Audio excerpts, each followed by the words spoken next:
This audiobook teaches you how to harness the power of both your conscious drive and your deeper, subconscious mind to create real, lasting success in your life, effortlessly. Introduction. Let's strip away the myths that keep us stuck in an endless cycle of grind and anxiety. Let's redefine success so that it feels more fluid, intuitive, and authentic. And let's do it in a way that respects the fact that, yes, you have responsibilities and worries, and that change can sometimes be scary. Here, we acknowledge those fears and still find the courage to move forward. Thank you for being here. Let's dive in. Chapter 1. Redefining Success and Dispelling the Hustle Myth. The traditional grind mindset. Close your eyes for a moment and picture what success has been painted to look like in society. You might see someone working away tirelessly at a desk, foregoing sleep, skipping family dinners, or measuring every hour of the day in terms of productivity. We hear phrases like, rise and grind, no pain, no gain, and work until your eyes bleed.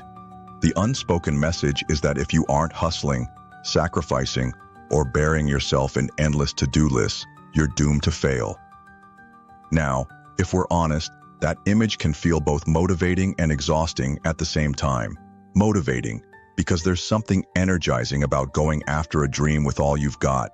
Exhausting, because the moment you hit a snag, like a project failing or an unexpected life event, this mindset tells you, well, you just need to push harder. Or worse, maybe you're not cut out for this after all. When hard work isn't enough. I want to reassure you that hard work has its place. There's no denying the sense of pride we feel when we truly apply ourselves. But if you've ever worked relentlessly, hit milestone after milestone, and still felt stuck or unsatisfied, you know something deeper is missing. Let's face it, we've all seen people who aren't working themselves to the bone, yet they seem to succeed with surprising ease. It's tempting to label them as lucky or naturally gifted. However, here's the real reason. Effort alone is not enough. It can propel you forward, but it might not land you exactly where you want to be, especially if your inner beliefs are telling you a different story. You can rush from project to project, brandishing your to-do list like a sword, yet never feel the peace or fulfillment you crave. Hinting at a new perspective. So, how do we redefine success? How do we break the cycle of believing that we must suffer and struggle our way to our dreams? The shift begins by understanding that there's an invisible force at play, a part of your subconscious that's constantly shaping your reality. When you pair consistent, focused effort with a subconscious alignment around wealth, health, or happiness, those goals have a way of manifesting more quickly and with less stress. In the chapters ahead, we'll explore how to uncover and reprogram limiting beliefs, how to set intentions in an empowering way, and how to step back from over-control so you can finally let success flow. This isn't about swapping out willpower for laziness. Rather, it's about balancing willpower with trust in something larger than yourself. As we move forward, you'll learn to notice the subtle differences between pushing for results and genuinely allowing them. Remember, it's perfectly normal to feel a little resistance to these ideas. All I ask is that you listen with an open heart, challenge yourself, but also treat yourself with compassion. Sometimes, the greatest growth appears the moment we drop the "I must do it all myself" mantra and embrace a gentler, more aligned way of living.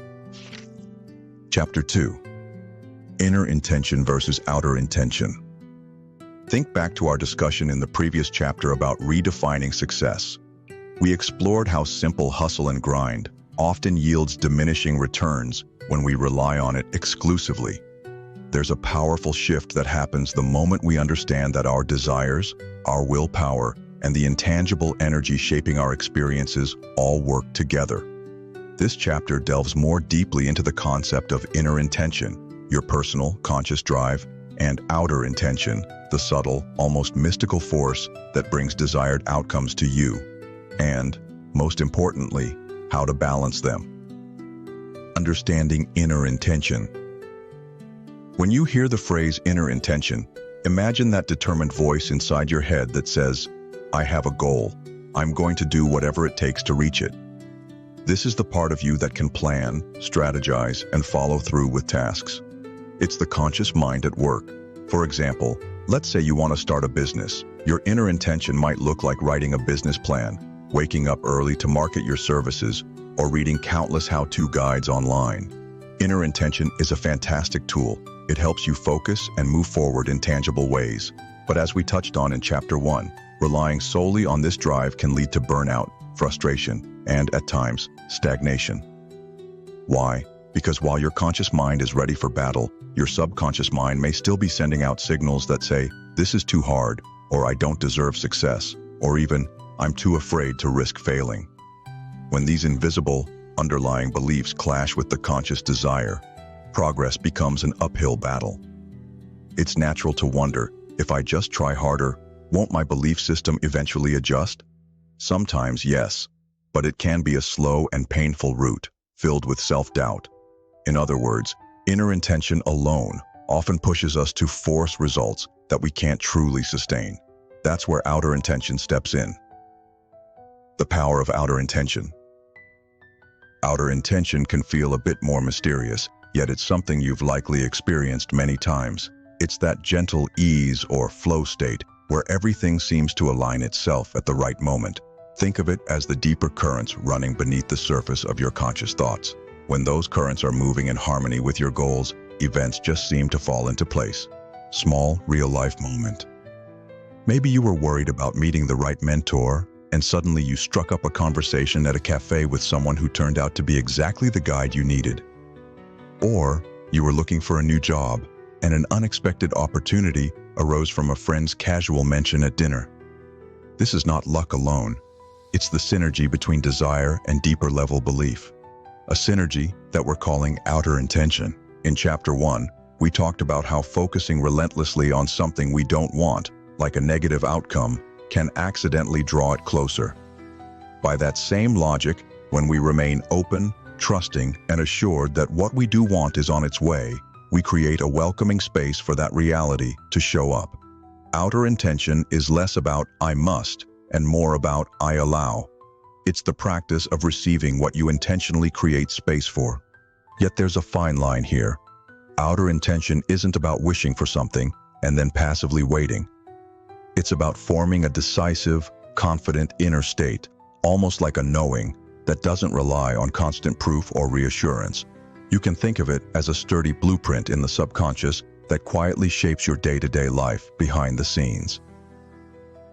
Balancing the two, where magic happens. If inner intention is the engine propelling you to take action, outer intention is the navigation system quietly guiding you along the path of least resistance. Whenever these two forces align, when you both confidently set out to do something and believe deep down that it can and will happen, you become nearly unstoppable. That's the magic of balancing personal will with deeper trust. Think of a garden hose.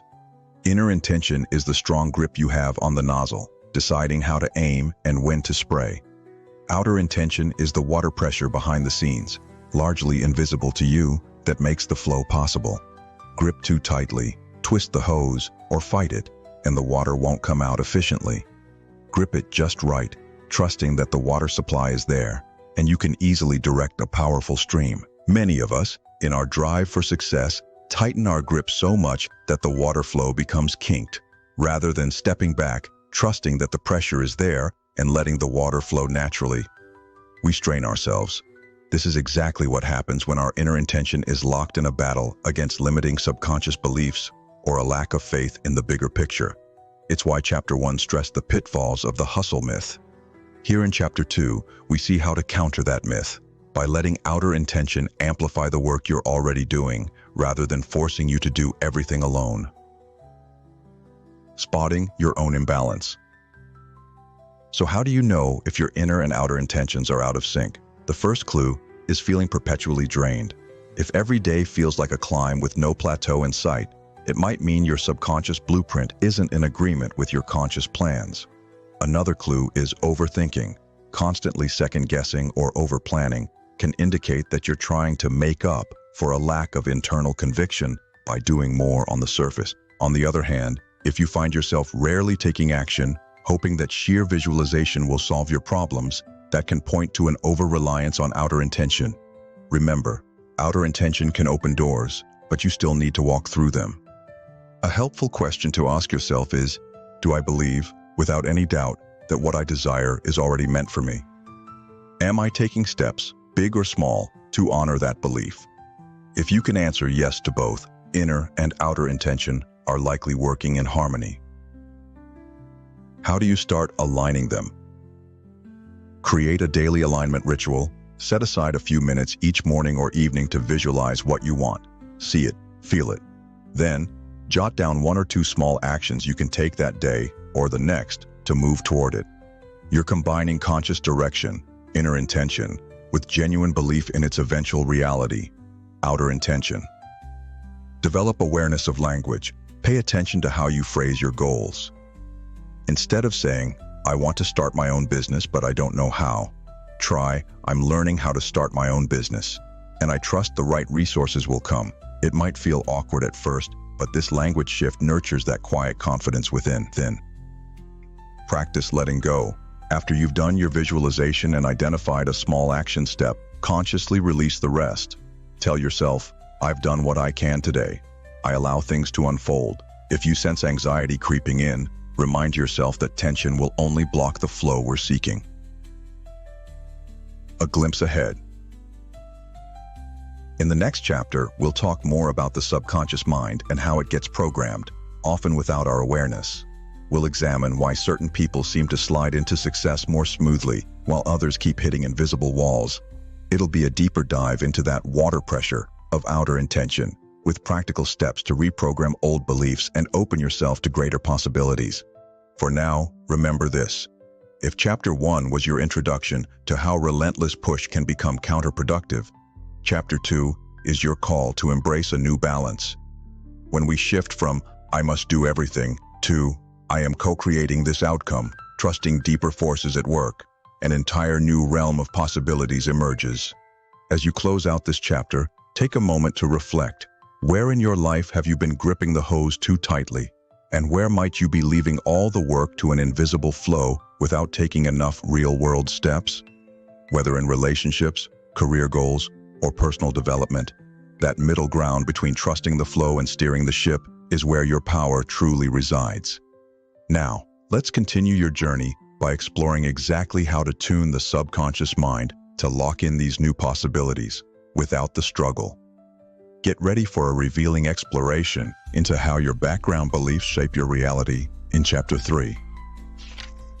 Chapter 3, Reprogramming the Subconscious Mind. In Chapter 1, we uncovered the flaws of the hustle-only approach to success, a trap that can leave us exhausted yet unfulfilled. In Chapter 2, we examined the crucial balance between inner intention, our personal drive and conscious willpower, and outer intention, the subtle, deeper current that can guide us toward our goals with less struggle. Now, we turn our attention to the core mechanism that underpins both, the subconscious mind. This part of us operates below the surface of our everyday awareness, yet it wields tremendous influence over our beliefs, emotions, and actions. Understanding how your subconscious is shaped and learning to reprogram it can help align both inner and outer intentions in a powerful, life-changing way. The power below the surface. Have you ever found yourself returning to an unproductive habit, even though you know it works against your conscious goals? Or maybe you've noticed people who, despite not appearing to try harder, seem to manifest good fortune at every turn. These real-life contradictions often trace back to subconscious programming. Our subconscious acts like a massive storage system for experiences, memories, and impressions, starting from early childhood. For instance, you might consciously say, I'm ready to earn more money. Yet if your subconscious beliefs are rooted in, I'm not worthy, or money corrupts people, you'll face an internal tug-of-war. In practical terms, you could self-sabotage, missing critical opportunities, procrastinating on important tasks, or choosing the wrong partnerships, again and again. What you consciously want and what you subconsciously believe must align if you're to experience lasting, effortless results. This is precisely why chapters 1 and 2 emphasize the importance of balancing personal will with deeper trust. Your will, inner intention, has to cooperate with your deeper beliefs, which fuel outer intention. Common mental blocks and how they form. Most of our subconscious patterns were formed long before we realized it. Early family dynamics, cultural messages, and personal experiences all imprint stories in our psyche. Here are a few typical blocks that emerge. Scarcity mindset. Perhaps you grew up hearing, "Money doesn't grow on trees," or witnessing people around you struggle financially. Even if you work hard, a part of you expects resources to be limited. This underlying belief can repel opportunities or make you resistant to taking calculated risks. Fear of judgment, strong criticism, or bullying in childhood, or a household where perfection was expected. Subconsciously, you might associate success with greater scrutiny. As a result, you keep yourself safe by avoiding new challenges or public exposure. Unworthiness or imposter syndrome, a combination of social comparisons. Why can't you be more like? And internalized beliefs, I'll never measure up. You say you want to excel, but you feel undeserving when opportunities arise. You might accept less than you deserve, less pay, less recognition, or sabotage potential wins. Recognizing these blocks can feel uncomfortable, but it's a critical first step. After all, you can't heal what you don't see. With awareness, you can begin reshaping the subconscious to work with your conscious aims rather than undermine them. How to reprogram your subconscious. Reprogramming the subconscious means replacing old, limiting beliefs with new, empowering ones. It's not an instant flip of a switch. Think of it more like building a new muscle at the gym. Below are some strategies that align well with the balance of inner and outer intention discussed in earlier chapters. Daily affirmations with emotional charge. Identify a limiting belief, "I am not worthy," and reframe it into a positive, present tense statement, "I deserve success and fulfillment." Spend a few minutes each day feeling this truth as vividly as possible. You're pairing emotion with a deliberate, new story. The subconscious responds strongly to repetition and feeling, gradually replacing the old belief with the new one. Guided visualization. Sit quietly, close your eyes, and picture yourself living the reality you desire. It might be a healthier body, a thriving career, or a loving relationship. Let the scene play out in detail. What do you see, hear, or feel? Visualization engages the subconscious in a sensory-rich way. It helps create a mental blueprint that your mind then seeks to manifest. As we discussed in Chapter 2, you're reinforcing outer intention by showing yourself how it already feels to have the outcome. Mindful awareness and inner dialogue. Pay attention to the voice in your head that comments on your abilities or prospects throughout the day. When you catch it saying something negative, pause and question it. Is that really true? What if the opposite is true instead? Each time you challenge a long-standing assumption, you loosen its grip. Over time, this softens the default negativity and allows more expansive thoughts to take root. Environmental reinforcement. Technique. Surround yourself with images, quotes, and people that reflect your new beliefs. This could include vision boards, a curated social media feed, or mentors who embody the success you want to create. Consistent reminders help lock in the new programming. As with any major lifestyle shift, supportive influences make reprogramming less of a lonely battle and more of an ongoing celebration. Patience, practice, and trust.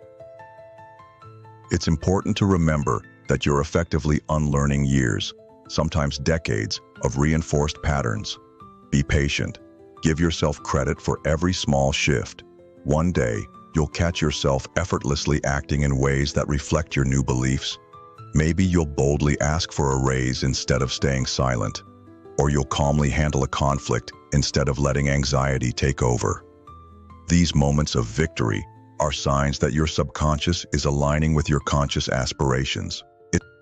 It's also worth pointing out that when these shifts begin to occur, your outer intention becomes significantly more potent. Suddenly, the synchronicities or lucky breaks you spotted in Chapter 2 become more frequent. It's as if your entire being radiates a, "Yes, I'm ready, and I'm deserving" signal. By now, you've seen how subconscious blocks can derail even the hardest work, the hustle, and how conscious intention must harmonize with subconscious programming for true success. The hustle myth undone by deeper alignment. Chapter 4 will delve into the delicate dance between focused pursuit and surrendering control, ensuring that your newly reprogrammed subconscious doesn't fall back into over-control or fear. We'll examine why hyperfixation can create resistance and how intentional letting go makes space for outer intention to play its part. For now, reflect on which of the strategies mentioned here resonates most strongly. Could you see yourself doing daily affirmations? Maybe visualization feels more accessible. Pick one approach to dive deeper into this coming week. The journey to a reprogrammed mind can feel like a winding road, but each step forward is a testament to your willingness to stand in your own power. Remember, your subconscious mind is not your enemy. It's an incredible tool that simply works with the instructions it's been given over the years. The beauty is that you can rewrite those instructions, starting right now. Embrace this newfound understanding and trust that, as you apply these techniques, the synergy between your inner and outer intentions will grow stronger, more seamless, and infinitely more rewarding. Chapter 4: Balancing Focus and Letting Go. At this point, you've seen how a purely hustle and grind approach can leave us drained, how inner intention and outer intention must work together, and how reprogramming your subconscious lays the groundwork for genuine transformation. Now, we add another layer to this puzzle, learning how to balance focused effort with the art of letting go.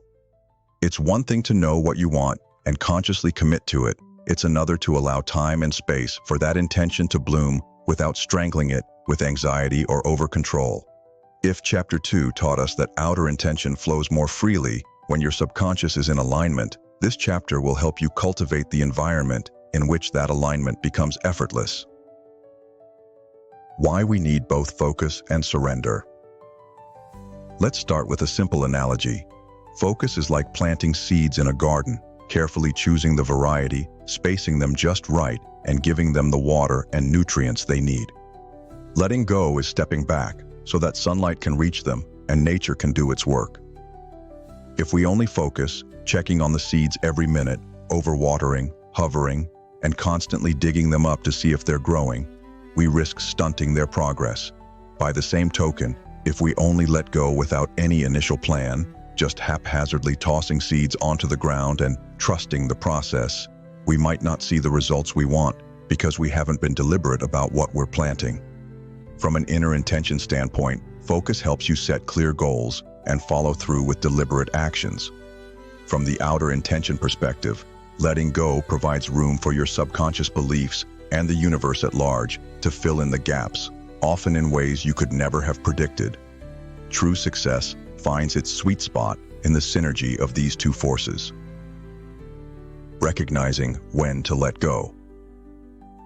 Think back to the subconscious blocks we discussed in Chapter 3, self-doubt, scarcity mindsets, or feelings of unworthiness.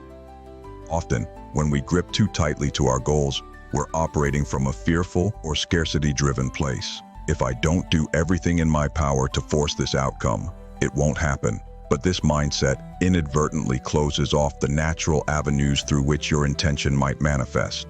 When you notice increased stress or anxiety about whether your plan is working, sleepless nights spent overthinking each step, or a sense of desperation that you have to be in control of every detail, it's a sign that you may be crowding out the invisible work that outer intention can do on your behalf.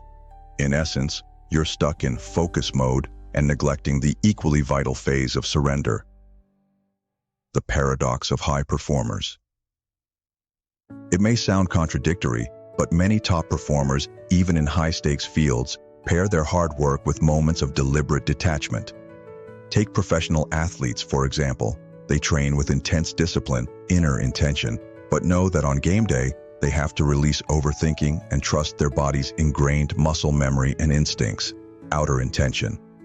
The result? They enter a flow state, performing at levels that defy purely logical explanation. In much the same way, once you've clarified your goals and reprogrammed your subconscious, You'll want to regularly practice stepping back, allowing yourself to trust that something bigger than your conscious mind is at play. It might feel risky at first, especially if you're used to controlling every outcome. But the more you cultivate this flow state, the more you'll realize that control can actually limit your possibilities. Ways to balance focus and letting go. Scheduled focus sessions and breaks.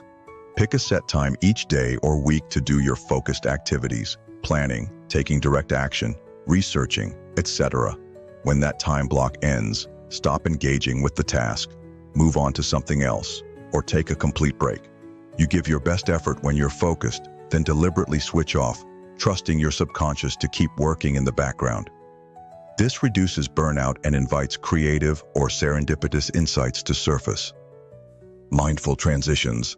Before switching from a high-intensity work session to personal or family time, take 60 seconds to close your eyes, breathe slowly, and affirm, "I've done all I can for now. I release the rest." This small ritual creates a mental boundary, signaling your inner intention that it can rest and giving outer intention space to weave its magic.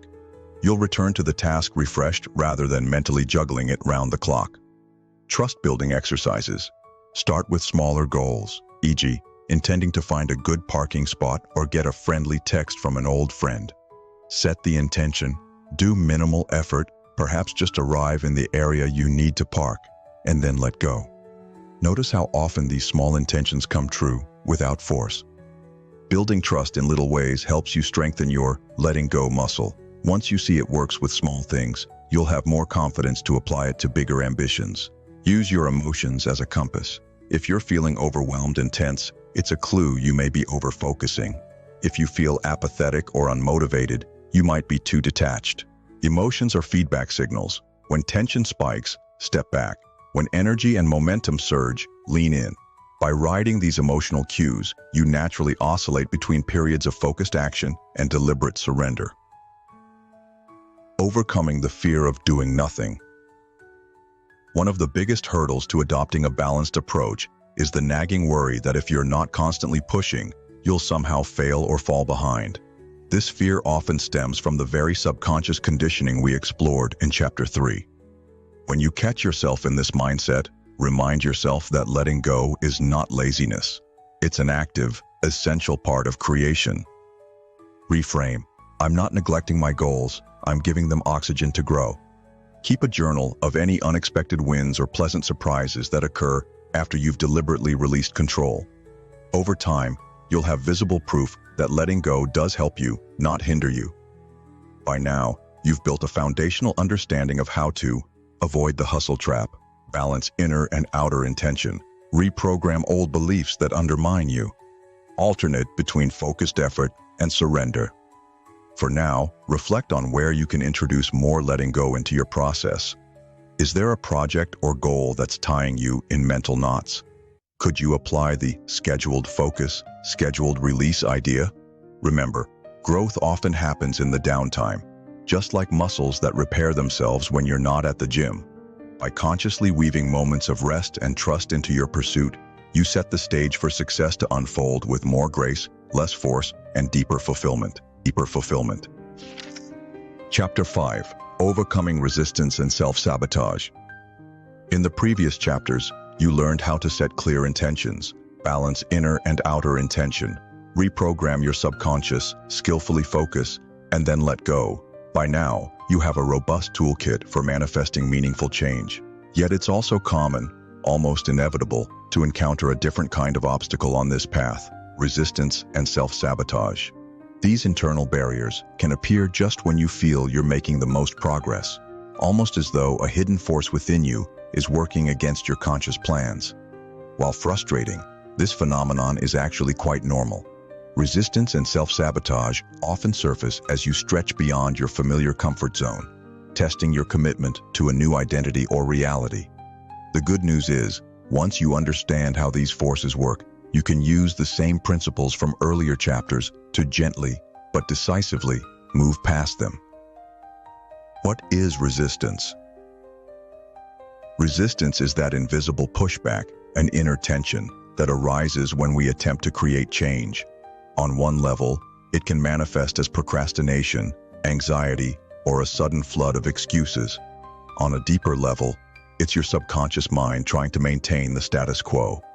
Remember from Chapter 3, the subconscious is designed to keep you safe, which often means keeping you where you are because it's known and comfortable. For example, you set a weekly goal to reach out to 5 potential clients for your new business. Monday arrives and you find yourself organizing your sock drawer, scrolling social media, or binge-watching a show instead of writing those emails. It's not laziness. This is a classic sign of resistance. Spotting self-sabotage. Self-sabotage is the more active form of resistance, where you unintentionally derail your own efforts. It can show up in various ways, making excuses or rationalizations. You convince yourself you're too busy, too tired, or not ready yet to do something that would actually move you closer to your goals. Perfectionism. Instead of finishing that crucial task, you keep refining details that don't really matter, hiding behind the need for everything to be just right, picking fights or creating drama. Sometimes, fear of success or change finds an outlet in your relationships. You might unconsciously stir up conflict at work or at home as a distraction from what you really need to do.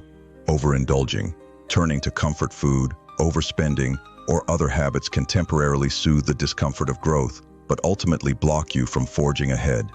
In many cases, we don't realize we're sabotaging ourselves until after the fact, when we reflect and see a pattern of missed opportunities or cyclical behavior. The key is to stay mindful, using the awareness strategies you developed in Chapter 3 when reprogramming the subconscious to notice these behaviors early before they derail you completely. Linking back to your why. One of the most powerful antidotes to self-sabotage is revisiting your underlying motivations, your deeper why. In Chapter 1, we discussed how clarifying your sense of purpose and definition of success is crucial. When resistance flares, it often means your subconscious is losing sight of why you're on this path in the first place. Bringing that reason back into focus can help you push through. Write a short paragraph about why your goals matter, then pin it somewhere visible, on your fridge, desk, or as a note on your phone. During moments of hesitation, pause and read your own words out loud. The role of inner and outer intention in facing resistance. As you learned in Chapter 2, inner intention is the conscious, willful drive to achieve something, while outer intention is the deeper, often subconscious alignment and trust in life's flow. When resistance or sabotage shows up, it may mean inner intention is wavering. Your conscious goal might be losing its clarity or urgency. Reviewing your action plan or resetting micro goals can re-energize your conscious will. Outer intention is blocked by subconscious fear. Even if you consciously want to change, an old belief, e.g., I don't deserve this level of success, might clash with your new desires. This is your cue to double down on reprogramming. Recognizing which part of your intention is off balance offers a direct path to resolving the issue. In some cases, you just need to reignite your drive, inner intention. In others, you must calm your fears, outer intention, by cultivating trust or using visualization and affirmations. Strategies to overcome resistance and self-sabotage. Name the resistance. Often, resistance grows stronger when it remains vague and unacknowledged. Simply naming it. I'm feeling resistance because I'm afraid of failing, or I'm avoiding this call because I'm scared of rejection, can dramatically reduce its power. Visualize the outcome, not just the action. Rather than focusing on the uncomfortable step, e.g., I have to write these emails now, jump ahead in your mind to how you'll feel after sending them, relieved, proud, and one step closer to success. This forward-focused mindset often dissolves the dread associated with immediate tasks. Set a timer for small tasks. For tasks you're resisting, commit to just 5 or 10 minutes of action. Promise yourself you can stop after that. Usually, momentum kicks in, and you'll finish more easily than you expected. Support and accountability. Sometimes, telling a friend, mentor, or colleague about your weekly goals and checking in regularly can ward off self-sabotage. If you know someone's going to ask, "Hey, how did that call go?" you're more likely to take action. Reward yourself. Positive reinforcement works wonders. If you consistently overcome small moments of resistance, treat yourself to something nourishing, a walk in nature, a favorite snack, or dedicated time to pursue a hobby. That reward can condition your subconscious to associate progress with pleasure rather than pain. The emotional side of growth. Growth is exciting, but it can also be nerve-wracking. Whenever you step outside what's familiar, you'll likely encounter emotional turbulence. In Chapter 4, we discussed how feelings of tension often signal over-focusing or reluctance to surrender. Similarly, self-sabotage can reflect an emotional undercurrent that says, "I'm not sure who I'll become if I succeed," or maybe it's safer to stay small. Identifying this emotional root and offering yourself compassion is crucial. Self-compassion. Exercise. Close your eyes, take a few deep breaths. Place a hand over your heart and mentally affirm, "It's okay to feel unsure. I'm learning and growing." Spend a moment feeling gratitude for the courage it took to even attempt this change. This simple act of self-kindness can soften anxiety, leaving your mind clearer for effective action. Anticipating long-term success. The ultimate goal of overcoming resistance and self-sabotage is to reach a state where progress feels more fluid. That doesn't mean challenges vanish forever. Rather, you'll develop resilience in recognizing and diffusing these barriers the moment they arise. In many ways, this is the heart of any transformational journey. Looking ahead to sustainability. Having addressed resistance and self-sabotage head-on, your foundation is even stronger. In the next chapter, we'll explore how to sustain and scale these results so you don't just reach a goal, but also maintain and expand upon it. After all, success is seldom a one-time event. It's an evolving journey. The very habits and mindset shifts you're building right now will carry you forward, ensuring you remain open to fresh opportunities and higher levels of fulfillment. For now, know this. If resistance has shown up in your life, it's often a sign you're on the cusp of breakthrough. Embrace the process, stay patient and compassionate with yourself, and you'll soon see how even the biggest internal hurdles can become catalysts for deeper transformation. Chapter 6, Sustaining and Scaling Your Results. In Chapter 5, we delved into the resistance and self-sabotage that can arise just when you're on the brink of transformation. By identifying and addressing these internal roadblocks, you've further solidified the foundation we built together in Chapters 1 through 5, a foundation that includes balancing inner and outer intention, reprogramming the subconscious, and setting clear yet flexible goals. Now, we turn our attention to the next horizon, sustaining and scaling those initial successes so that you keep growing, long after any challenge or program ends. Think of this chapter as a blueprint for longevity. It's one thing to hit a milestone or see a surge of momentum. It's another to maintain and expand on that progress in the face of life's inevitable ups and downs. Whether you're eyeing the next career step, focusing on deeper personal relationships, or simply aiming to consistently live with more peace and purpose, these strategies will help you reinforce the positive patterns you've already established and take them to new levels. The ongoing journey. Throughout this audiobook, we've repeatedly emphasized that success isn't a singular event, it's an evolving journey. When you treat it as a one-time race, you risk feeling empty or directionless once you cross a finish line. By seeing your transformations as part of a longer continuum, you remain open to fresh possibilities and higher vistas of achievement. Imagine climbing a mountain range rather than a single peak. Each summit you reach offers a breathtaking view, but it also reveals new peaks in the distance. You can rest, take in the scenery, and then decide if and how you want to ascend further. 1. Revisit your vision regularly. Set aside time to review your most significant achievements and ongoing challenges. How do these accomplishments align with your ultimate why from Chapter 1? Ask yourself, what's changed about my priorities? Have I discovered any new interests or strengths? Celebrate and update. Celebrate what you've accomplished, no matter how small. This positive reinforcement strengthens the new self-image you've been cultivating. Then, adjust or expand your intentions based on what you've learned and where you feel called to go next. 2. Maintain momentum through habits and rituals. In Chapter 4, we discussed the art of balancing focus with letting go. As you aim to sustain and scale results, creating daily or weekly habits can seamlessly blend that balance into your lifestyle. Morning alignment ritual. Keep or start a 5 to 10 minute practice each morning. Simple visualizations, affirmations, or journaling about gratitude. This brief but consistent habit continually tells your subconscious, yes, this direction is important. Scheduled refresh sessions. Just like you might set a meeting at work, schedule a short personal session to review your key intentions and progress. It could be weekly or bi-weekly, but the aim is consistent reflection, rather than waiting for a crisis or big milestone. By embedding these small but deliberate rituals, you sustain the gains you've already made and remain agile enough to pivot or refine your goals as your life circumstances shift.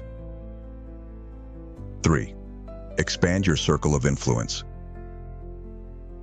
In Chapter 3, we touched on the power of environmental reinforcement, surrounding yourself with people, content, and imagery that reflect your evolving goals and beliefs. As you continue growing, consider stepping this up. Community and mentors. Seek out groups or forums where members share similar aspirations. Whether online or in person, these communities can provide both inspiration and accountability. Identify potential mentors, people who've already reached the next level of success you're striving for. Learning from their experiences can shorten your own trial and error phase. Curate your inputs. Consciously choose which blogs, podcasts, social media accounts, and books you engage with. Aim for sources that challenge and uplift you, rather than drain your motivation or perpetuate limiting beliefs.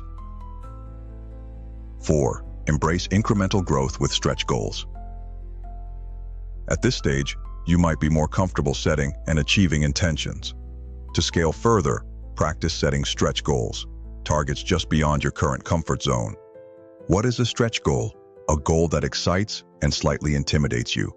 It's bigger than what you've done before, yet still believable if you apply consistent effort and trust in outer intention.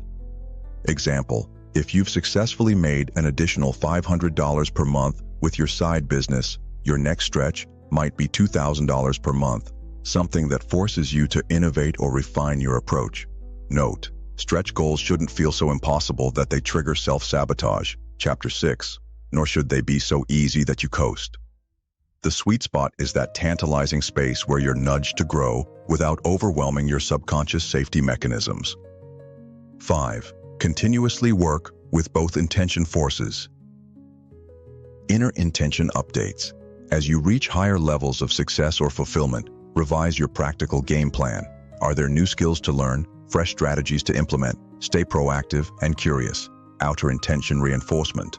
Keep engaging in visualizations or meditations that encourage trust in life's flow. Moments of deep relaxation or creative thinking, where you're not forcing outcomes, often yield the biggest epiphanies or breakthroughs. Recall from Chapter 2, these two intention forces operate best in tandem. Your conscious mind sets the course, while your subconscious mind, in harmony with universal possibilities, provides the guiding currents. 6. Guard against complacency. One subtle trap after you've tasted initial success is the belief that the journey is done. Yet human nature thrives on growth. Even if you decide not to expand financially or professionally, you might still seek to deepen personal relationships, explore spiritual growth, or cultivate new creative outlets. Reflective question. Am I truly content at this level, or am I settling because I'm afraid of the next unknown? If you sense stagnation, revisit the reprogramming tools from Chapter 3. Sometimes, hitting a plateau triggers old doubts or forms new ones about what's possible for you. Identify those beliefs and refresh them for the path ahead. 7. Foster a mentorship mindset. A beautiful way to sustain your own growth is by helping others grow as well. Just as you've benefited from mentors or supportive peers, you can become a mentor to someone on a similar path, but at an earlier stage. Why mentorship matters. Teaching or guiding someone else reinforces your own understanding. It also anchors the belief that success is collaborative, abundant, and ever-evolving. How to start. Offer to show a new colleague some of your organizational tips. or share your knowledge in an online community. Even small acts of guidance strengthen the new identity you're building. Forward into the future,